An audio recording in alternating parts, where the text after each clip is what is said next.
Ito yung aming makukulit na si Pipi at Pilar, yung aming pinaka makulit na kuting. Ano niya, dala-dala niya kaya po? Oh, ayun, ano ba problema mo? Kabaliin lang siya. Yeah. Tapos dalawa man ito, si Pipi at saka si Pilar. Nandito yung isa. Sana. Kasi makulit ito mga ito, nandito po yung isa. Oh. Yan. Pero alam nyo ba ito, mga kababayan, mayroon itong kapatid. Yan. At ang kapatid ay nandito, tingnan natin.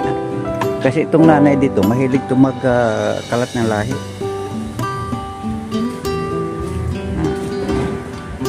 Anong meron? O anong ginagawa niya dyan? So ito yon, yung si Pipi at Pilar, ito yung kapatid nila.